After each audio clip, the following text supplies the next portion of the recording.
Quoi que tu ordonnes, ô Führer, nous l'accomplirons, proclama Adolf Hitler, plus de 100 000 nazis rassemblés au congrès de Nuremberg en 1935. Und damit ein Symbol des Ewigen. Es lebe die nationalsozialistische Bewegung! Es lebe Deutschland! Quoi que tu ordonnes, nous l'accomplirons. Dans cette phrase réside l'essence d'un régime totalitaire. L'obéissance absolue est souvent volontaire de chaque individu. Le totalitarisme va bien au-delà d'une simple dictature. Il impose la soumission totale, corps et âme. La notion de régime totalitaire est souvent déformée et mal utilisée, notamment dans les médias et par les politiques, ce qui crée de nombreuses confusions. Dans cette vidéo, je vais vous donner une compréhension claire et approfondie de ce concept, en décryptant ses caractéristiques essentielles et les pièges à éviter. En tant que professeur d'histoire au lycée et dans le supérieur, j'ai expliqué cette notion à des milliers d'élèves, pour les aider à tirer les leçons du passé. Mon objectif est que vous puissiez, vous aussi, reconnaître les mécanismes de ces régimes et comprendre pourquoi il est crucial de les connaître aujourd'hui. Alors historiquement, on identifie trois régimes totalitaires majeurs: l'Italie fasciste, 1922-1943, l'URSS de Staline de 1924 à 1953 et l'Allemagne nazie de 1933 à 1945. Trois régimes, trois chefs: Mussolini, Staline, Hitler.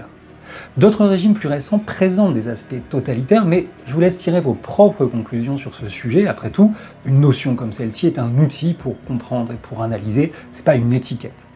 Les régimes totalitaires revendiquent eux-mêmes ce contrôle total dont on a parlé. Mussolini parle d'une farouche volonté totalitaire, c'est-à-dire d'un contrôle absolu sur chaque individu et sur tous les aspects de sa vie. À ce propos, j'aime beaucoup cette couverture du grand classique 1984 de George Orwell qui illustre bien le projet totalitaire, la soumission de chaque individu à la seule volonté du chef. Pour approfondir, il y a une autre autrice incontournable, c'est Hannah Arendt, qui a formulé la notion scientifique de totalitarisme dans son ouvrage Les origines du totalitarisme. Elle formule une idée que je trouve particulièrement claire d'un parti unique qui écrase l'individu derrière l'appartenance au groupe. L'objectif, que l'individu ne se sente même plus opprimé, qu'il ne veuille même plus désobéir et devienne incapable d'imaginer qu'on puisse en fait désobéir. C'était le rêve de tout le dictateur, et Hitler, Mussolini, Staline l'ont réalisé. Alors vous dites peut-être que vous, c'est différent, vous auriez désobéi. Rien n'est moins sûr. Pour commencer ce sujet avec mes élèves, je présente souvent l'expérience de Milgram. Dans cette expérience, un cobaye, qui ne sait pas qu'il est cobaye, doit envoyer des décharges électriques à un acteur, qui ne sait pas qu'il est acteur, sur ordre d'une voix autoritaire. Bien 65% des participants font jusqu'à administrer une décharge prétendument mortelle, et malgré les hurlements de douleur de l'acteur. Et c'est pas tout, le test de H, qui montre l'influence du conformisme, révèle que lorsqu'un groupe entier donne une réponse fausse à une question évidente, un cobaye sur 3 finit par suivre le groupe en disant une chose fausse qu'il sait fausse lui-même, et pire, que 2 sur 3 diront des choses fausses qu'ils savent fausses si on leur montre des signes de désapprobation lorsqu'ils disent la vérité. Conformisme, obéissance, ces phénomènes psychologiques sont exploités par les régimes totalitaires. Et tant que nous restons sensibles à ces mécanismes, les apprentis dictateurs auront un terrain fertile. Alors cette vidéo vous aidera, je l'espère, à reconnaître et à comprendre ces dynamiques. Comment ces régimes totalitaires ont-ils pu prendre le contrôle absolu de leur population dans chacun des aspects de leur vie? C'est la question à laquelle nous allons tenter de répondre. C'est parti. Dans un régime totalitaire, l'ambition va bien au-delà de la simple domination politique. Ces régimes promettent un avenir radicalement transformé, une révolution totale de la société.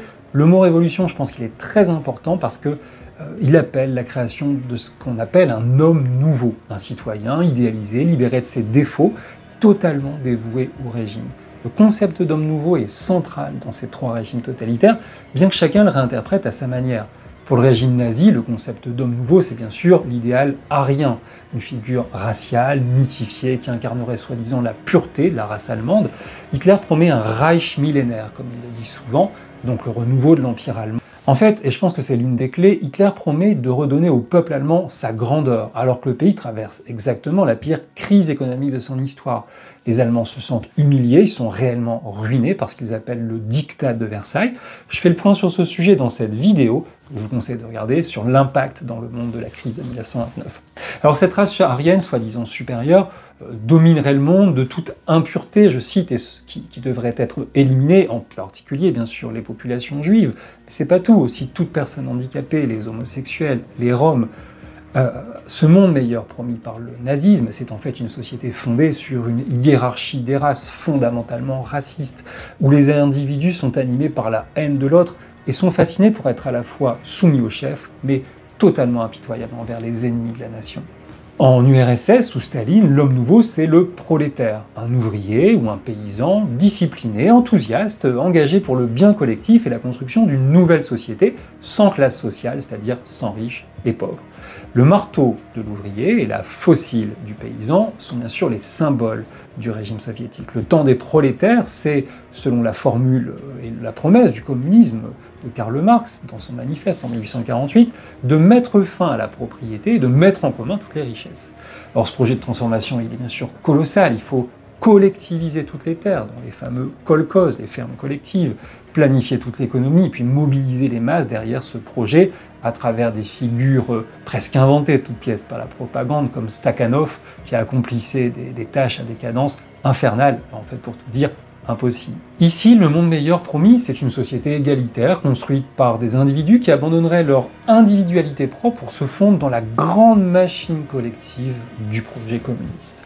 Alors attention à la confusion des termes, c'est une erreur assez classique. Marxisme, communisme, socialisme, soviétisme. En URSS, les termes sont quasiment interchangeables, puisque c'est simple, il n'y a pas d'idéologie déviante possible, sous peine de mort. Donc tout veut dire à peu près la même chose, et plutôt amalgamé, en tout cas pendant la période totalitaire, clairement. Alors qu'en Occident, le socialisme, c'est plutôt la redistribution des richesses par l'impôt, quand le communisme désigne la révolution et la mise en place d'une dictature du prolétariat, donc l'usage de la force, là où le socialisme va privilégier la réforme et une manière plus douce. En Italie, bien sûr, Mussolini promet aussi de créer un homme nouveau, une sorte de guerrier fasciste, italien, courageux, fidèle à sa patrie, à sa famille, à sa religion, discipliné, et qui va vouloir défendre la grandeur de l'Italie. Ce fascisme exalte bien sûr l'esprit militaire, puis la force physique, la virilité, le fait d'être conquérant, le fait de se débarrasser d'une démocratie qu'on juge associée aux faibles, et puis surtout qu'on juge décadente. Le monde meilleur promis, c'est quoi? C'est tout simplement la renaissance de l'Empire romain, la grandeur antique, à travers le nationalisme. D'ailleurs, savez-vous où vient le mot fascisme? Le mot fascisme vient du faisceau, qui était l'objet porté par les licteurs, qui était composé de rameaux de bois, de bâtonnets de bois, qui individuellement pouvaient être brisés, mais une fois liés par une corde, devenaient tout simplement indestructibles à l'image de la nation italienne qui, lorsqu'elle est soudée, peut tout accomplir. Dans ces trois régimes, la promesse de l'homme nouveau et d'un monde meilleur font en fait appel aux aspirations profondes de chacun, de justice, qui est unanimement partagée, mais aussi de puissance, ou tout simplement de changement. En réalité, cet idéal, il est irréalisable, et il repose sur la violence, la répression, l'annihilation de l'individu. Cette vision utopique pour eux, terrifiante pour nous, attire en fait tous ceux qui sont prêts à se sacrifier pour un monde qui s'imagine meilleur, et qui ne voit pas ou refuse de voir le coût humain de ce projet, qui passe en fait nécessairement par l'élimination de toute différence. Alors dans tout régime totalitaire, l'embrigadement, la propagande sont des armes essentielles pour modeler l'esprit de chaque citoyen et s'assurer de sa loyauté. Hitler, Staline, Mussolini l'ont bien compris. Pour bâtir la société qu'ils voulaient, il ne suffisait pas de réprimer les opposants, il fallait aussi les faire adhérer au projet, les imprégner de valeurs, de mythes, de croyances, pour les transformer totalement. Et pour cela, ils n'hésitaient pas à faire appel à leur propre exemple. L'exemple du chef dans les régimes totalitaires, il est si fondamental qu'on parle d'un véritable culte de la personnalité. Hitler est surnommé, est appelé Mein Führer, donc mon guide suprême. Mussolini, le Duce, ce qui veut dire aussi le guide en italien. Et Staline se démarque un petit peu, il se fait appeler le petit père des peuples, pour se donner l'image de simplicité, de proximité, de simple prolétaire, alors que bien sûr c'est tout le contraire. C'est un tyran assoiffé de pouvoir et qui a un mode de vie totalement inaccessible au reste de la population. Cet embrigadement, il passe d'abord par la jeunesse, bien sûr, qui est un terrain totalement vierge à façonner. Chacun de ces régimes met en place des organisations de jeunesse, c'est très important, les fameuses jeunesses hitlériennes en Allemagne, mais aussi les jeunesses communistes, qu'on appelle les Komsomol, en URSS, ou les Baïas en Italie. L'objectif est clair, séparer les jeunes de toute influence contraire à l'idéologie officielle et leur offrir un cadre structuré où l'obéissance, la loyauté, le dévouement au chef sont des valeurs absolues. Dans ces groupes, les enfants, les adolescents ne se contentent pas de chanter des hymnes ou de porter des uniformes, de faire des exercices, ils apprennent à dénoncer toutes les déviances, y compris dans leur propre famille. Et puis à l'âge adulte, ils rejoignent des organisations de travail ou des milices, comme la fameuse SA en Allemagne, qui va rassembler jusqu'à 3 millions d'individus, ou bien la terrible Waffen-SS et ses 1,2 million de fanatiques totalement dévoués au régime nazi. Pour renforcer ce conditionnement, à tout âge de la vie, la propagande est omniprésente.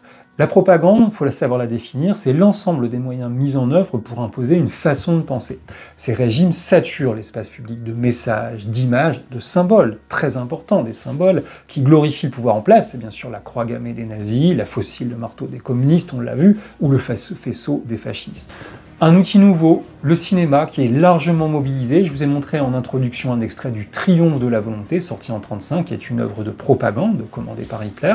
On peut aussi citer La ligne générale de Sergei Eisenstein, qui est vraiment l'un des grands chefs-d'œuvre de l'histoire de la propagande. Il raconte l'URSS avant Staline, après Staline, en suivant tout simplement l'itinéraire d'une simple femme, une simple kolkhosienne, qui s'appelle Marfa, mais qui est en révolte contre les paysans trop stupides ou trop cruels pour accepter le progrès voulu par Staline. La propagande, bien sûr, ne suffit pas, il faut aussi de la censure qui va réduire toute voix discordante au silence, de sorte que chaque citoyen vit dans un environnement où il n'y a qu'une version qui existe, la version officielle.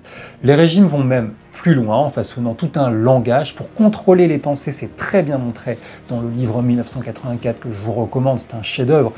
Par exemple, pour les nazis, la fameuse phrase « le travail rend libre », qui était affichée à l'entrée des camps de concentration, des camps de travail forcé. Ou encore le journal officiel du Parti communiste en Russie, en URSS, qui s'appelle Pravda, tout simplement, qui signifie « vérité ». Vous imaginez un journal qui s'appelle « Vérité », c'est complètement fou. Alors ce véritable contrôle mental s'accompagne de rituels collectifs, des parades militaires, il y a beaucoup d'images de ces parades, des rassemblements de masse, et puis des rituels. Le rituel le plus marquant, c'est bien sûr l'autodafé du régime nazi, dans lequel on rassemble et on brûle tous les livres interdits par le régime.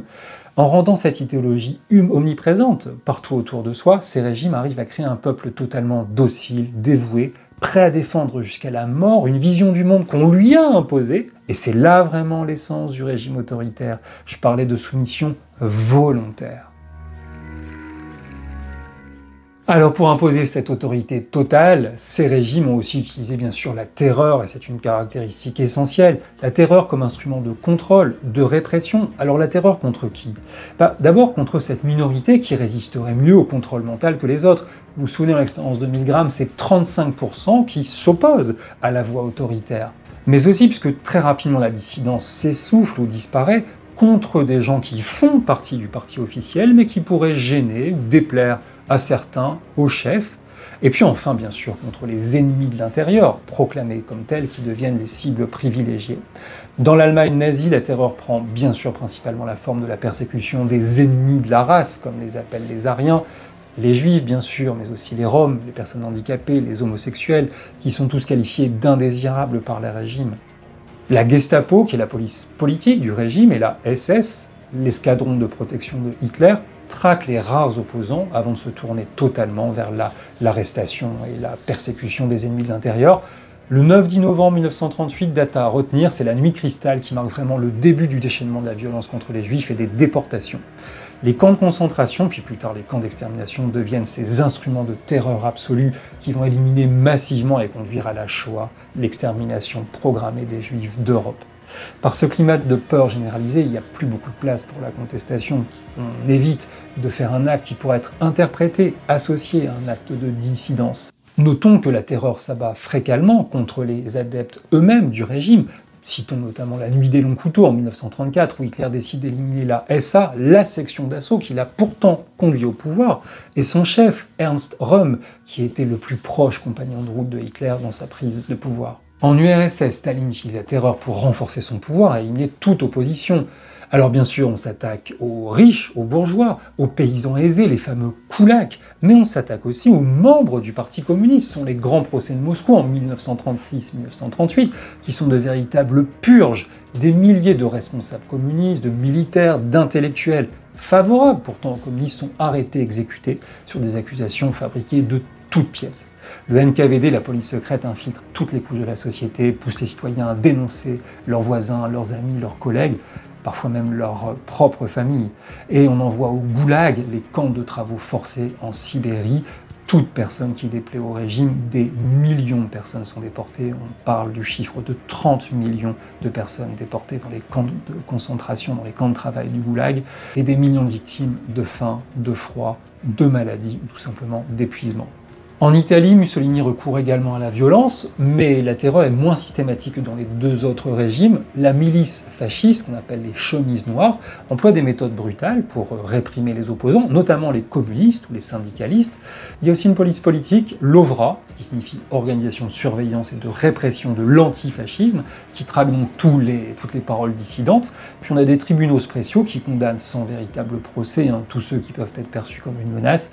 Bien que moins meurtrière, la terreur fasciste instaure aussi un climat de surveillance, de répression qui réduit la société italienne au silence et qui décourage toute contestation.